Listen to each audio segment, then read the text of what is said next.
For those of you that don't know me and that are just jumping online now, my name's Robin Vogels and I'm the owner of Personnel Relocations and the author of Your DIY Move Guide.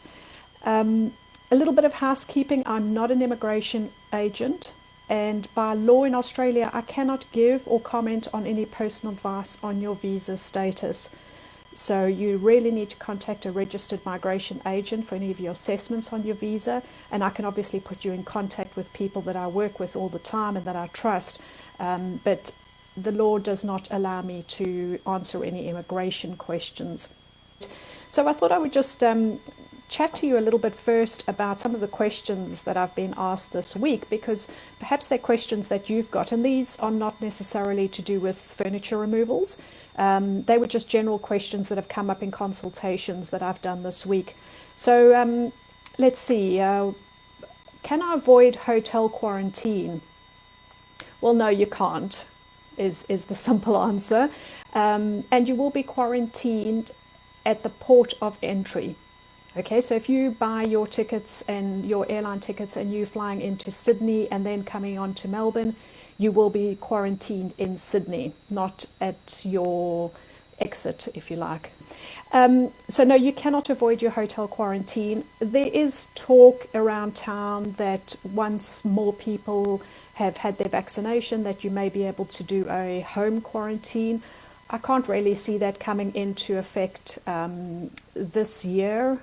So for now, there is a 2-week quarantine that is a hotel quarantine.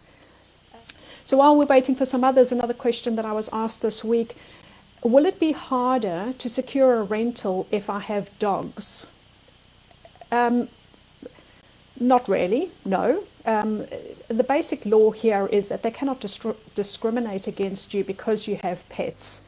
In my personal experience, I do find that, you know, if you think about it, if you're a landlord and you presented with 5 applications for your rental property and only one of them has pets, you're probably going to find a reason to take another applicant that doesn't have a dog. So don't let dogs worry you. If you're bringing a dog or a cat and you're worried you're never going to get a rental, sometimes it takes a little bit longer and sometimes we have to offer a little bit more money. But if you're working through us, we help you with the pet application for the rental property, and we can give you some advice and hopefully get some inside information from the estate agent as to whether the landlord might accept pets. Another question I had this week: can you help with insurance and updating our last will and testament? Yes, we can. Personal Relocations offers a full concierge service, so anything that you might need, that could be insurance, that could be, as I said, to the last will and testament, so a family lawyer to do that for you, dog grooming, cleaning a house, gardening, whichever you might need, personal insurance, personal loans, anything that you might need. We have got a full suite of services that we can help with. Another question: how big are the spiders really? And this was quite funny because I had the husband and wife sitting on the sofa. We're talking over Zoom, and the husband has a phobia for spiders. And as he looked away, I said to the wife, "They're this big." And yeah, it was quite a funny moment because he didn't see how big I actually said the spiders were. And in all fairness, they're not that big. But we do have something called the huntsman, which is not a poisonous spider at all, but it is quite frequent in Melbourne. And another reason to come to Melbourne is that we don't have as many poisonous spiders as you might get in some of the more tropical climates. Anyway, enough about spiders. One of the last questions I had was, how can I secure a rental before I arrive?